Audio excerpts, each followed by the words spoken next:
जब जंगलों की बात हो और अधिकारों की भी, तब जरूरत है मजबूत नीति और जमीन से जुड़े हुए लोगों की समझदारी की। इसी सोच को धरातल पर उतारने के लिए इंदौर में वन अधिकार अधिनियम पर इंदौर और उज्जैन संभाग की संयुक्त कार्यशाला का आयोजन हुआ, जहां जिले की वन समितियों के अध्यक्ष तथा सदस्य एक मंच पर जुटे।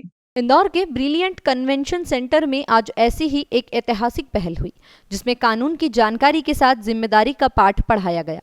इंदौर के ब्रिलियंट कन्वेंशन सेंटर में इंदौर और उज्जैन संभाग की संयुक्त कार्यशाला का आयोजन हुआ, जिसका उद्देश्य था वन अधिकार अधिनियम के अंतर्गत जिला स्तरीय वन समितियों को प्रशिक्षण देना।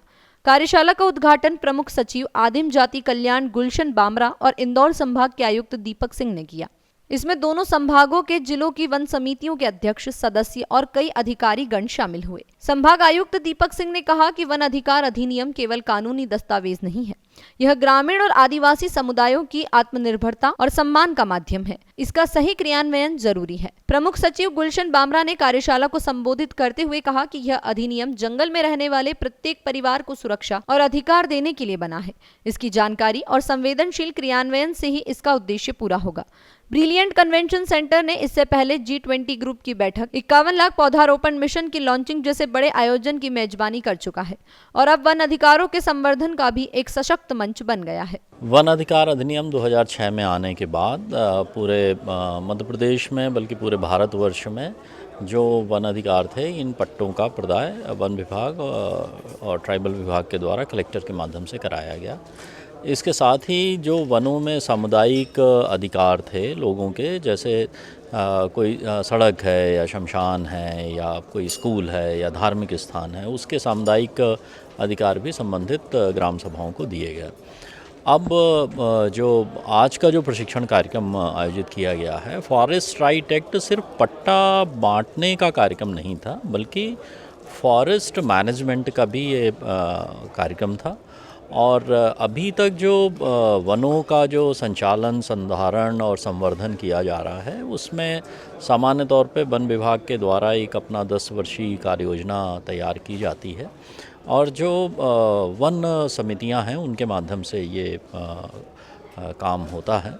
अब ये बात हो रही है कि जो ग्राम सभा है, जो वहाँ की कम्युनिटी है, जो समुदाय है, उनको ये अधिकार दिए जाएं कि वनों का संधारण, संचालन और संवर्धन वो करें। उसमें क्या कानूनी अधिकार हैं, क्या कानूनी प्रावधान हैं, किस तरह से उसकी कार्य योजना बनेगी, किस तरह से क्रियान्वयन होगा, वन क्षेत्र में क्या गतिविधियाँ अनुमति रहेंगी, कौन सी गतिविधियां प्रतिबंधित रहेंगी, इन सब के बारे में प्रत्येक संभाग में एक प्रशिक्षण कार्यक्रम आयोजित किया जा रहा है, जिसमें कुछ इसके जो विषय विशेषज्ञ हैं उनको बुलाया गया है शासन की ओर से। आज प्रमुख सचिव ट्राइबल भी इसके लिए आए हैं। इंदौर, उज्जैन और खंडवा के CCF हैं, अधिकारीगण हैं और मुख्य रूप से जो हमारे वन समितियों के जिला स्तरीय सदस्य हैं, पेशा के सदस्य हैं, जिला पंचायत के सदस्य हैं, उनको आमंत्रित किया गया है। कल इसमें सभी इंदौर और उज्जैन संभाग के कलेक्टर्स, CO जिला पंचायत और DFOs को बुला के ये प्रशिक्षण कार्यक्रम किया जाएगा और उद्देश्य ये है कि फॉरेस्ट राइट एक्ट 2006 के जो विधिक प्रावधान हैं, उसमें जो फॉरेस्ट मैनेजमेंट का जो विषय है, उसके बारे में अधिकारियों को और जनप्रतिनिधियों को जानकारी दी जाए और उसका क्रियान्वयन उचित रूप से किया जाए।